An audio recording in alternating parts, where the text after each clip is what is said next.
எல்லாருக்கும் ஹாய். நான் இன்றைக்கி வெண்டைக்காய் புளி குழம்பு பண்ண போகிறேன். எப்படி பண்ணுறது பார்க்கலாம். 2 டேபிள் ஸ்பூன் நல்லெண்ணெய்,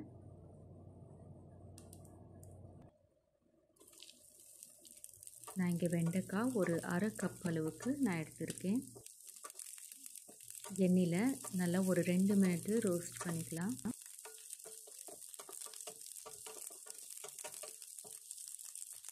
கொஞ்சமாக உப்பு ஆட் பண்ணிக்கிறேன்.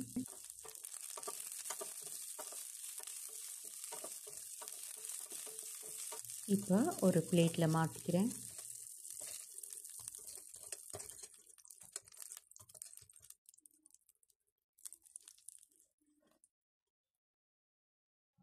நம்ம இதே பேனில் இன்னொரு 2 டேபிள் ஸ்பூன் அளவுக்கு நல்லெண்ணெய் எடுத்துக்கிறேன்.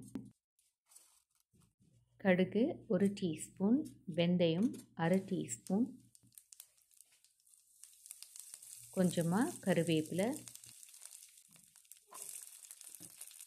ஒரு 10 பல் பூண்டு ஃப்ரை பண்ணிக்கலாம்.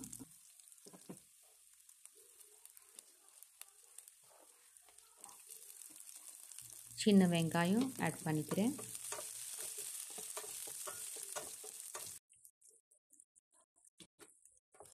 அரை டீஸ்பூன் மஞ்சள் தூள், கொஞ்சமாக பெருங்காயம் பவுடர். நான் இங்கே அரை கப் அளவுக்கு தக்காளி கிரைண்ட் பண்ணி எடுத்திருக்கேன். 1 டீஸ்பூன் மிளகாய்த்தூள், 1 டீஸ்பூன் மல்லித்தூள், வீட்டிலேயே பண்ண குழம்பு தூள் 1 டீஸ்பூன் ஆட் பண்ணிக்கிறேன்.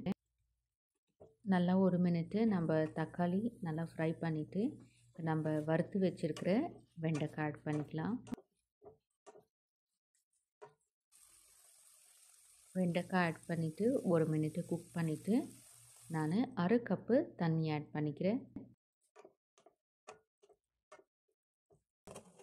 இப்போ மூடி வச்சு ஒரு 2 மினிட்டு குக் பண்ணிக்கலாம். தேவையான அளவுக்கு உப்பு. நான் இங்கே புளி தண்ணி ஏற்கனவே கரைச்சி வச்சுருக்கேன். ஒரு அரை கப் அளவுக்கு நான் ஆட் பண்ணிக்கிறேன்.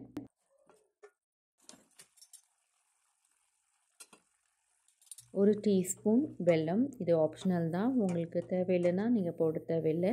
இப்போ நல்லா மூடி வச்சு இன்னும் ஒரு 2 மினிட்டு குக் பண்ணிக்கிறேன். அவ்வளோதான், நம்ம வெண்டைக்காய் புளி குழம்பு ரெடி ஆகிடுச்சு. நான் இப்போ ஸ்டவ் ஆஃப் பண்ணிக்கிறேன். இந்த வீடியோ உங்களுக்கு பிடிச்சிருந்தா லைக் பண்ணுங்கள், ஷேர் பண்ணுங்கள், கமெண்ட் பண்ணுங்கள், சப்ஸ்கிரைப் பண்ணுங்கள். தேங்க்யூ.